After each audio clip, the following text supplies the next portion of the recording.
Welcome to another exciting episode of the Andre The Beast Crayton Show with my celebrity co-host, the world famous, I'm calling it like it is, the world famous Amy Thurman, author of Finding the Hero Within. Welcome as my celebrity co-host. What's going on today? Andre, thank you so much. It's such an honor to be here. You know, I know a little bit about that beast mindset, so I really am eager to help share your message and what you do. I appreciate it. What do you know about that beast mindset? tell the viewers a little bit about your story. Well, I have lived the past 10 years with a broken neck that went undetected for 6 months, leaving me incapacitated and disabled for almost a year. And instead of ending my life, I chose to reclaim my life to fight my way back. And now I get to use my story to help other people. That's definitely a story within a story. You've been doing some remarkable things, having the ability now you recover, so now you're able to actually travel. How have people received your story? It's been amazing. Like, I did not expect it. 2 days after the book came out, it became a bestseller. And it's just taken on a life of its own. People reach out to me, and I got to give copies of my book to celebrities, writers, producers, and directors at the Emmys. Uh-huh. I have 2 producers who are interested in turning it into a documentary. Right. And I'm going to be on a Times Square billboard in January. And it keeps going. I literally have no idea what's next. The universe is good, isn't it? Yes. Yeah, you just got to, congratulations. Thank How can you. people reach out and get your book and have you for guest appearance before we introduce our guest right here? How can the viewers reach out to you? Sure. My website is a one-stop shop for everything, www.getamyshelp.com. I would love to connect with you on the socials, get to know you there, and you can order my book, my podcast, all the things are there on that website. Wait a minute before we introduce this young man. That podcast, the name of it? Polish the Mirror. What about that on? What's that about? What's that about? You have to read my book. Okay. No, I heard that before. Spend the money, buy the book, and you get the whole 9 yards. It's about how I learned to move from self-love to soul love and to find my hero within. Was that all due to the injury that you It was sustained? almost dying, almost ending my life. Yes. Yeah. You heard that, ladies and gentlemen. Make sure you get the book. Listen to the podcast. Show that book. Okay. Make sure you follow her and support. All we need is everybody to click a button, and you'll be surprised we can build a community. Now, let's get right to the nitty-gritty of this show. Let me explain who this young man is. His journey is a journey that most men will face sooner or later.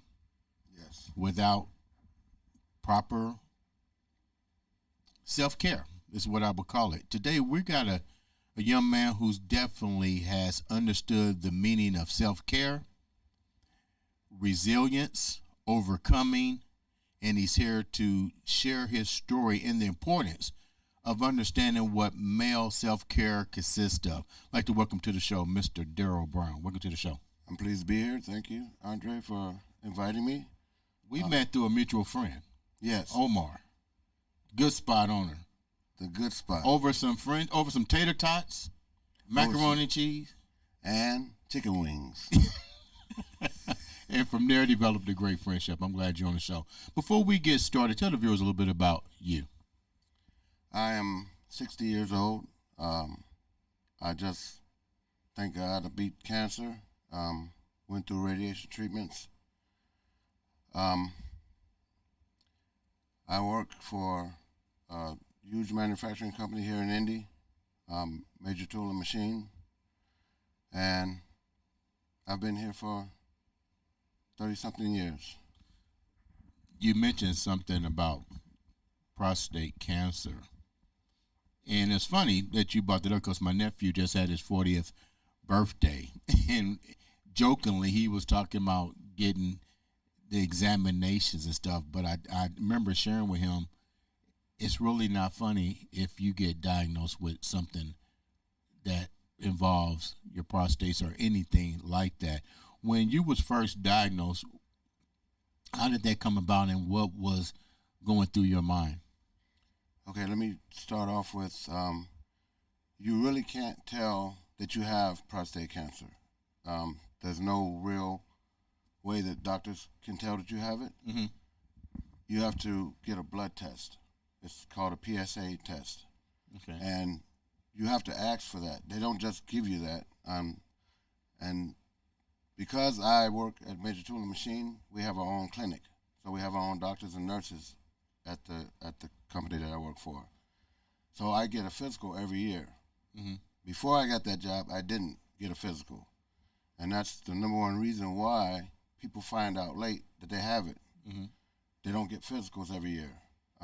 So in 22, my PSA level was 0.4.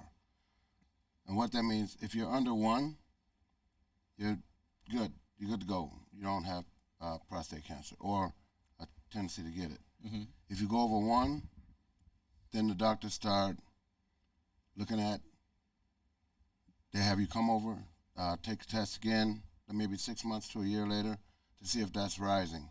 If it gets over 2, then they want you to go take a biopsy, so they can see if you have cancer for real. Mm-hmm. So the way they do that, you have to take an MRI.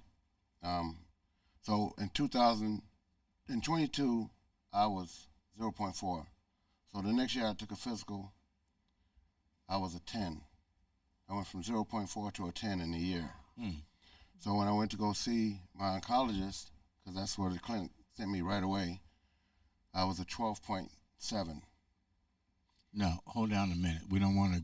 We want to do a stop and pause because there's some questions I want to ask here.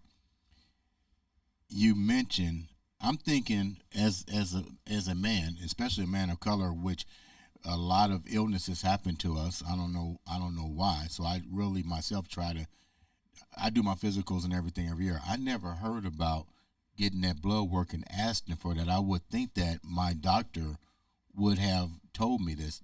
They do a different type of procedure, but you're telling me that you literally have to ask for this specific blood test to be performed, right? Right, and so most men really don't even think about it. Right. Think to ask. I had heard about it, Mm-hmm. so I had asked the nurse to run it. Well, they take a blood test anyway to check out your other Right. cholesterol and whatnot. Right. So they had to go ahead and tell them do a PSA check too. Wow. So I was 0.4, like I said, so I was good to go. Wasn't worried. They automatically did one the next year on their own. I didn't have to ask them. Right. Because then I thought it was okay. How old were you when this was happening? I think maybe. I was 58. Okay, so you're considered high risk. So they won't test you if you're under 40. They will not test you, period. Normally, it's around 50 when you have to get checked. Mm-hmm. But for Black Americans, we have to do it around 40. Right. Because we have a higher chance to get prostate cancer than other human What are beings. some of the risk factors that they share with you that makes us prone, especially as men of color? Like, is it diet? Is it lack of diet, lack of proper exercise, lack of proper nutrition? What are some of the things that they share with you? Well, that's something that they're still doing studies on because it's really hard to tell why, because its only function for a prostate is to produce sperm. Right. But they say the number one thing is ethnicity, diet. Mm-hmm. They don't know if you don't eat healthy, I guess. What was your health lifestyle first, and then what was your you got to be transparent, and what was your mental environment, like both health and mental? You know, were you eating healthy? Were you exercising? Were you partying? Was you drinking weed? I mean, what was your lifestyle like prior to being diagnosed? I can say that I was probably drinking. which I've toned down a little bit on that since I've went through this. Eating healthy, we really don't think about eating healthy, especially as black males. We go with the pork and we go with, I didn't eat a lot of vegetables. I didn't eat fruit. You ate a lot of chicken wings at Good Spot, though. I ate a lot of chicken wings. I ate a lot of chicken wings and Philly cheesesteaks. Okay. Which I still do on Thursdays. Okay. But the thing is, I didn't know how I got it. Right. Also, it could be. So basically, it was just a combination of things that even with them still running tests, it's unclear. There's a whole, basically, there's a lot of major factors in with them still doing Age, research. Yeah. Age is one, ethnicity, and health, the way that you're living. I guess I wasn't living bad. I'm not doing drugs or anything, but I worked all the time. When you found out that you did have it, I mean, the word cancer scares anybody, no matter what kind it is. How do you mentally prepare, and what was your course of action? Well, for me, it was different than most people because I came up really without parents. I was more a foster child. I didn't really know my father. So I had kind of a hard life as a young kid. Hold on a minute, but doesn't that make it even a little bit more difficult because being a foster child, you don't really have what is called a DNA blueprint of your ancestors? Well, I knew who my father was. Okay. I didn't. He left when I was 4. Okay. So, in my family, and also it's family history. That's what I was going to say. So you knew your biological family. I knew of my father. Oh, your father. My mother's Irish. Okay. So, he left her in the 60s. And we were from Chicago. So it was really rough in Chicago as far as a black man being with a Caucasian woman. Okay. And for some reason, I guess it was too hot in the kitchen, he left. Mm. But then she went through problems, and then we wound up in a foster home. Okay. So I knew of my father, but in the Brown side of the family, they have a history of PSA cancer. How did you find that out? From my aunt. So okay. I really didn't talk to him until I got grown. Mm-hmm. And when my father passed away, I was the oldest son, so I had to bury him. I had to sign the papers for them to bury him. And so my aunt asked me to come down and would I please do that because I was the only one that could sign the papers. And that's how I got to meet the Browns. Okay. And it's a big family, a lot of history. But my great-grandfather died of prostate cancer. My grandfather died of prostate cancer. Our uncle died of prostate cancer. Another uncle who I'm named after, he was doing the test because his father died of prostate cancer, but he was clear. But on the 3rd year, they found prostate cancer. So when he was 50, he had it removed. And that's one of the ways you can take care of it is have surgery. I didn't have surgery. What did you do? I went through radiation treatments. What was that process like for you? But go back a minute before we even get into the treatment aspect of it. The thing is, knowing that there's a history of this in your genetic family, now you got to deal with it. I didn't find out until after I was diagnosed with it. Then I called my aunt up, and I said, Aunt Belinda, does our family have a history of prostate cancer because the doctor wants to know? And she said yes, and that's when she gave me the rundown of everybody that died from it and who had it. How do you adjust your mind now? Everybody's deceased. You've been diagnosed. Now how do you get your mind? My uncle lived. He's still alive. He's 70 years old now, 71 now. So he's been living without a prostate for 21 years. So it's baffling my mind because you're just living this life feeling as good as you've ever felt, not feeling bad, right? You didn't have any symptoms at all. No, I didn't. You were just living life, mm-hmm. not even really feeling bad, and then all of a sudden you found out you have this prostate cancer. Well, when you find out you have cancer, it's a shock. I'm not gonna lie. I had to sit down for a minute and think about life and past doings and what I'm gonna do next, and then I had to go to the doctor. So Go back a minute. You said something. You had to think about life for a minute. What did you think about? what I didn't complete or accomplish, what or how, if I lived longer, what I would do in the future to try to accomplish what I want. Because you really think about that when... Give me 3 things you thought about. I thought about my children, not being there totally for them all the time. I thought about my ex-wife, who is here now, and we're back together. Okay. I thought about her. I thought about my family, which I didn't really know. And that's the biggest thing I thought about. Why did it have to happen to me? And why do I have to go out like this? Mm. And so I got in touch with my aunt, went to visit her in North Carolina,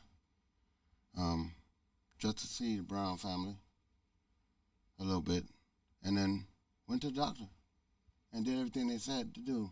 What was your survival rate? Thank God for the clinic, because I'd probably be dead right now. I wouldn't have known I had it. So I caught it early. And like I said, I went from a 0.4 to a 10 when I did the biopsy and the test with the oncologist. I was a 12.7. Mm-hmm. Well, for them to find the cancer, they use some type of radiation serum, radioactive serum that they shoot into your veins, goes through your blood system, and then they put you through an MRI, and it takes a picture of this area. Mm-hmm. So it finds out wherever cancer might be in that area they're looking for, and found out that it was in my whole prostate, but it hadn't went outside, so I caught it early. And the woman that was giving me this serum and doing the MRI, she said, "Oh, you're a 12? That's not bad." She said, "We get people to come in here that are 200, 300, Really? 400. Wow. And she said, it's Gosh. more likely a little bit too late for them when they find out. So she said, you found out early, and it's good you did." It makes you, they have to educate you at the same time that you're dealing with treatment and recovery. And with that, they also give you statistics. Were there statistics in the rate that the individuals who get it, like you caught it early, but what's the rates of men who don't catch it early? Of not being able to get the treatment, you know what I'm saying? So when it starts to metastasize, it starts to go throughout your bones outside the prostate. So when that happens, that's when you have to do chemo, and that's when it can be a little sketchy. Thank God I didn't have to go through chemo, but I went to 3 doctors before I decided what I was going to do. The doctor I had to see originally, he was the doctor that did surgery. So I said, he told me all the complications that could come from surgery, which I didn't want to go through, because once they take the prostate out, then you have to wear the pins. You don't know how long you're going to wear them, or if you will have to wear them all your life. You have to do Kegel exercises.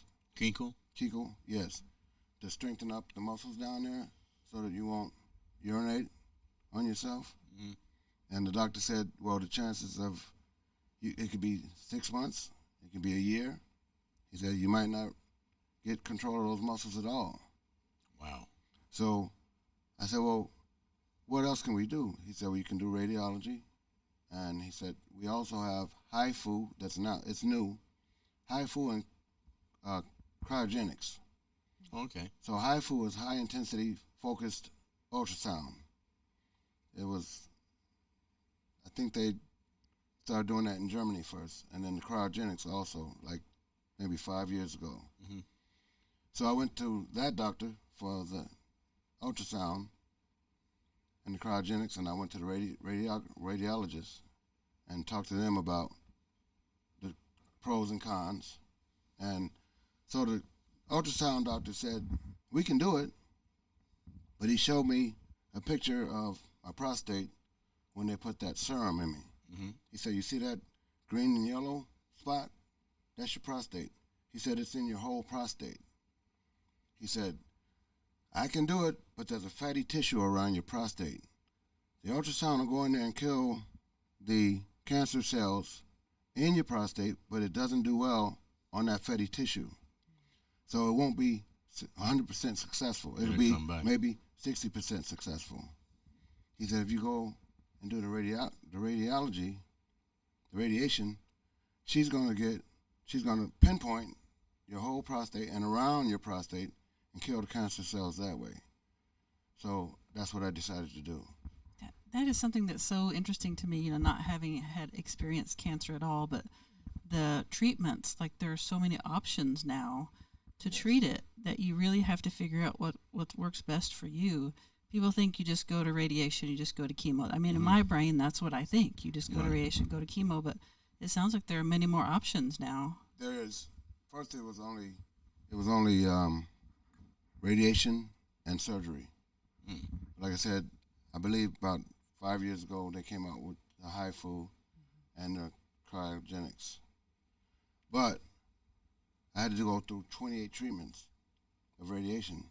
How was the treatments? Were they weekly, monthly, every 2 weeks? It was weekly, every day for 5 days a week for the whole 28 days. What was that like? Did you get weak? What was that like for you? Well, when you go through the radiation, prostate cancer, your hormones, the cancer feeds on your hormones. So they had to basically give me a pill that stops hormonal growth, and it blocks your hormones so that the cancer cannot feed. So that makes you weak right there. And then the radiation itself, which I've worked with radiation in my field, which is iridium-192 and cobalt-60. That's what they actually use on you. It's a low dosage. So they use iridium-192 on me. And if you lay down, they've got a machine that goes around your pelvis area, and it shoots radiation each side and underneath. That's one treatment. It lasts for 15 minutes. 15 minutes a day. Who was your support group? Who was your main confidant that was there the whole entire time? Who was the first person you shared it with, and who basically stood beside you the whole entire time? My son, my daughter, they were with me, but I've been a loner most of my life, so I really didn't deal with people with it. I didn't talk about it. I just dealt with going to the doctor and the man upstairs. So he kept me strong, because I know that no matter what you go through, is it going to work out or it's not? So why stress yourself out? Just wait, let it happen, and trust the doctors. And, you know, a lot of people, I don't trust doctors. I'm not going to a doctor. Well, see you later. I trust mine, and they've kept me alive. As a matter of fact, that clinic has kept me alive twice, going to physicals. Really? And I would tell every man to go to the doctor, get your checkups yearly, and let the doctors tell you what's wrong. And if you're over 40, tell them that you want a PSA test. And it's a blood test. That's how they check. What's your life like now? It's wonderful. You're free. You're cancer-free, pretty much. Cancer-free, but now I have to go every 6 months for the next, I'd say about 3 years, so they can make sure that the numbers aren't going back up, because it could be a cell that escaped and starts to grow again, especially with your hormones. Some of my hormones are coming back. I've got my strength back. What have you changed? What have I changed? My diet, for one. Like what? You said every Thursday you eat cheese. Look, Omar's got some good food, and I just can't give that up. I'm telling you, the fish and chips there, it's a good spot. So good. Oh my gosh, I love that. So every Thursday you definitely got to have the sandwich. But what else have you changed? So I ate a lot of fruits and vegetables. Okay. So I'm fighting right now pre-diabetes, so no sugar. Vegetables, fruits. You know, you have to stay away from those fast food restaurants. Are you more, before we wrap up, are you more disciplined now? Because yes, I think when it comes to health, we get reckless with it. We think that we're invincible, and sometimes we don't even take accountability. Even when we've been given the word cancer, we still go back and do the same things that we did before. But you've changed your whole entire life. How has that made a difference with you mentally? Well, I plan on being here for a while, and I've got 3 beautiful grandkids from my son. I'm an avid Cubs fan, season ticket holder. Oh, and, so I know where we be this spring, right, Chicago? Oh, yeah. You got more than one ticket? I can get them. I know people. Okay. And speaking of that, I do know Ryan Sandberg, and he was diagnosed with prostate cancer around the same time I was in 23. The only thing is he had to go through chemotherapy. It went in remission, but several weeks ago, came back, and it went through other parts of his body, the cancer. So I'm praying for you, Ryan. It does not matter if you're a Hall of Fame baseball player, if you're a millionaire, or if you're down on your luck. It don't discriminate. It does not discriminate. That's right. But it hits us the most. So we have to go and make sure as black men that we check it out.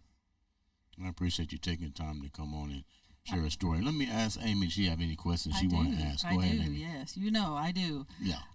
You mentioned how when you found out, when you got your diagnosis, that you did something different. You went to visit somebody. You went to visit people. Like you reached out to people that you hadn't reached out to before. Yes. And I find that really touching and moving because I feel like that happens a lot. Like it takes almost a near death, like a diagnosis, to make us do things like that, to really get out of our box. You were talking about how you are a private person. You like to keep things to yourself, but yet you stepped out and you did that and you went to visit these people.